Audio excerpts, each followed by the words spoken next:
Hey guys, it's TheFrXion here, Tiger Tank 12, however you call me, I don't really care.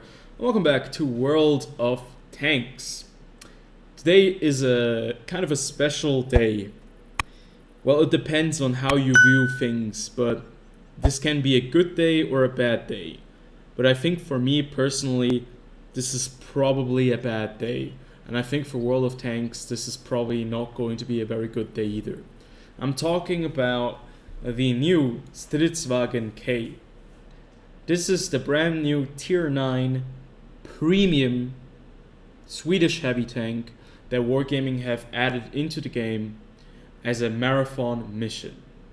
This is the very first Tier 9 premium tank with the full premium loadout, so you're going to be able to earn additional credits. And you're also going to be earning additional bonds, but we'll just talk about that in a second. But this is the very first Tier 9 premium tank that is a full-fledged premium vehicle that you can buy for real money. Why is this a problematic thing? Let's talk about that real fast.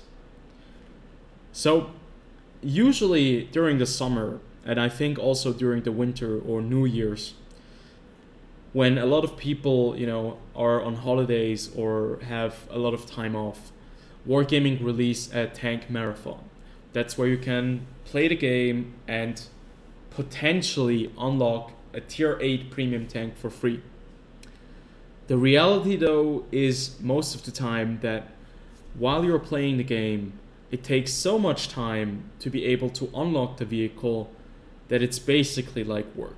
It's not worth it, so people play the game, they go to a certain level where they get a discount, and they buy the tank.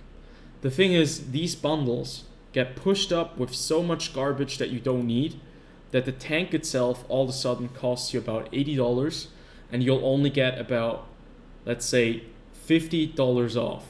So it's $30 off, which is basically going to be the normal price you pay for a tier 8 premium tank. Maybe $40 is the normal price you used to pay for a premium tank at tier 8. But nowadays they've changed very, very much. So why is it problematic that we have a tier 9 vehicle now that they sell it as a premium version? If we go into the tech tree, if we go into the campaigns, if we go into the store actually, the bond store as well, we can see that there are already tier 9 vehicles that you can kind of buy for certain tokens or special bonds or any other things. Yes, but these were not premium tanks that you could just buy outright. Things have changed with the season pass or with the battle pass, I don't know what they call it. This battle pass system allows you to invest money in real time, so you get those tokens so you can get a tier 9 tank like immediately without grinding any of the battle pass.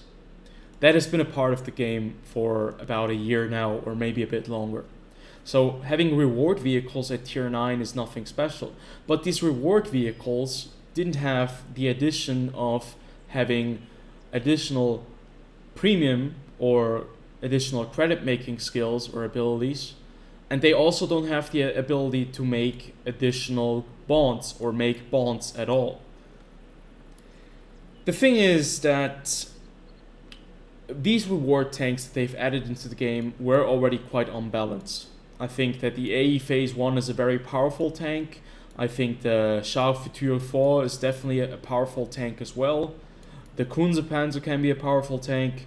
Like, I would say the balance at tier 9 has been a bit in the imbalance sector for a bit of time, but I still thought that tier 9 is the tier in World of Tanks that for me was the most fun, because tier 9 was not as bad as tier 10, where tier 10 everything is just on the extremes, but tier 9 on the other hand was basically always where things were balanced.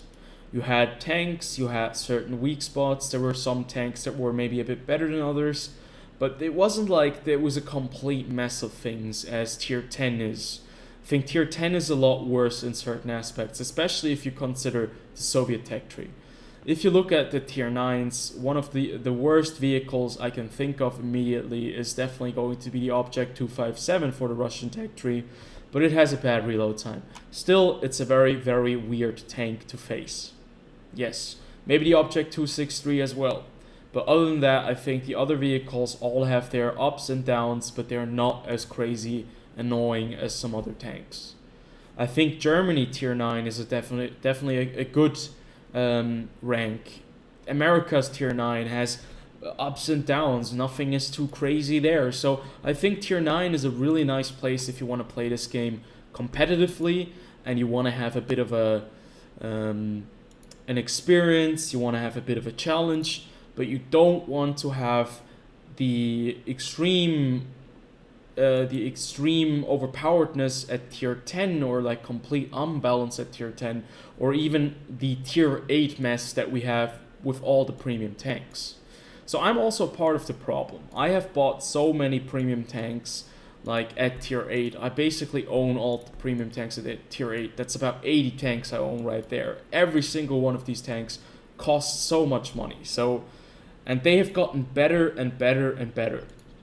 Wargaming just released the Skoda T56, which is the Czechoslovakian tier 8 premium heavy tank, and it has a clip damage potential of about 1,000, and that's just crazy. 2 shots that both do about 460 damage, and that's just really, really completely mad if you think about it.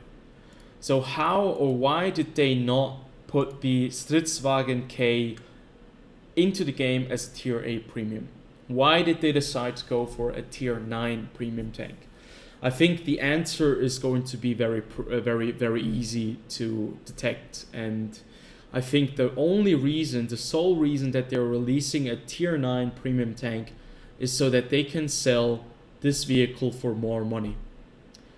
Having the ability to buy a tier 9 tank, which is closer to tier 8, you expect that this vehicle is going to do more than just give you additional credits. That this tank is going to provide you with more things, that you make more credits, that you make more other things, that you train your crew faster, that you are able to gain some other things such as bonds. That is a new thing that you can now earn with a tier 9 vehicle. You can now earn bonds.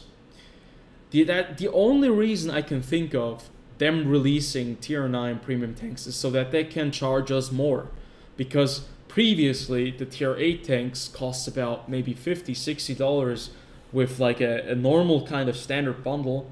This tank now, when this is going to be released, is going to cost us maybe, I'm not sure, I can imagine it's going to cost us $70, it's going to cost us $80.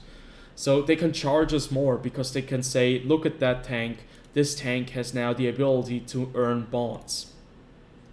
Now for us consumers, we have bought premium tanks, I've bought a lot of tier 8s. Does that mean my tier 8s are going to be less effective? Are my tier 8s not going to be as good as the tier 9s? What about the balance at tier 9? What kind of tanks can we expect to come in the future? Wargaming have said that the tier 9, the Stridswagen K, is going to be the one and only tier 9 premium tank. But we have seen this happen in World of Warships, where they have started with tier 9 premium tanks. They have now gone over to tier 10 premium tanks. This is a massive problem for the high tier matchmaking. You now have people that don't have the knowledge about tier 9, getting their hands on powerful vehicles at tier 9, getting their hands on vehicles that might just maybe be too powerful for them, where they don't really know what they're doing. You're going to be flooding matchmaking with these things, and it's so bad. This entire wargaming fiasco just keeps on piling up. We have more greed. We have a new kind of premium tank class now at tier 9.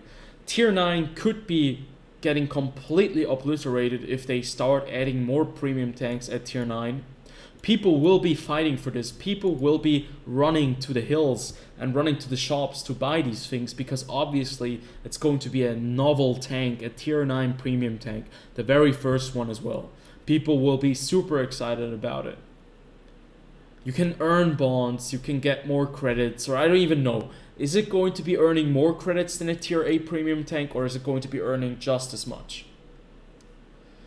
The thing is, the honest position that I can say is that obviously I'm interested in this tank as well, but I'm not going to be buying it. I'm not going to be buying the TheFrXion K because I think I don't want to spend any more money on World of Tanks as long as there are so many issues at hand, as long as we don't know what Crew 2.0 will look like, as long as we don't have a clear-cut kind of way into the future where we can see that this game is going to be improved upon.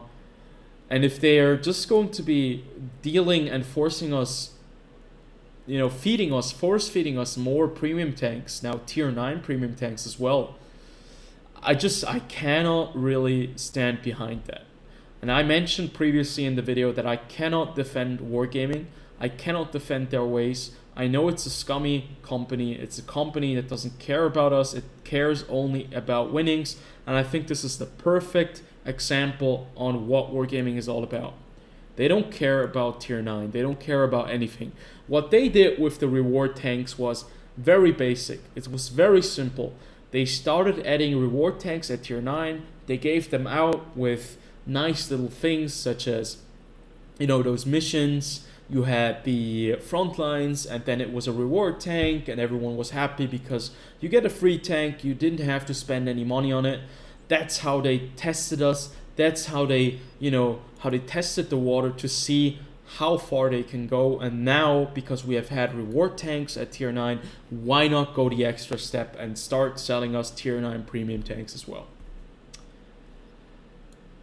I will not have the time to unlock this tank. I will play a little bit of World of Tanks, but I will definitely not be able to unlock this because the missions are going to be ridiculous as always. So the very first mission you need to get 3,000 base experience, the second 6,000, then you already need 9,000. So basically you're already up 17k experience that you'll need. Then, it's going to double up every single time, 18,000. Additional 30,000, then it's going to be 35,000, it's going to be 33,000 here, and 35, 43, and in the end it's going to be 53. So you're going to need a lot of time to be able to unlock this. People will buy this, definitely people will buy the tier 9 premium tank, the very first one as well, but I don't really see that this is going to help the game improve in any kind of fashion. We've just had other premium tanks that came into the game, like it's non-stop premium tanks, non-stop. There has been nothing coming to the game worth of any kind of value in terms of new content, upgrades, updates on old problems such as the gold spam. And now they're adding in this TheFrXion K. I'm disappointed, but I didn't expect anything else. I thought that this day might come. I think we're going to be seeing more tier 9 premium tanks in the future. I can imagine then that in a couple of years maybe we'll see tier 10 premium tanks. And it's going to screw up a lot of things. It's going to play very, very weirdly with the matchmaking system when you have 20 of them running around. It's going to break a lot of things, and yeah, I think a lot of players, it just saddens me to see that this game is slowly but surely swerving away so much from what it used to be. I really cannot see this game anymore as the World of Tanks I fell in love with 10 years ago, the World of Tanks that has changed for the better over the years, but then all of a sudden changed extremely for the worse with all the ways, with the unending greed by Wargaming. And I think I want to leave it at that. I think I've said enough. I think you get the general picture. This is not a good day for the game. I think this is going to be a pretty bad day for the game as well. And yeah, I think people will be buying this. I'm going to be interested in the reviews, obviously, because statistically it's probably not going to be too bad. But I will definitely not buy it. If I get this tank, it is by just playing it and getting it for free.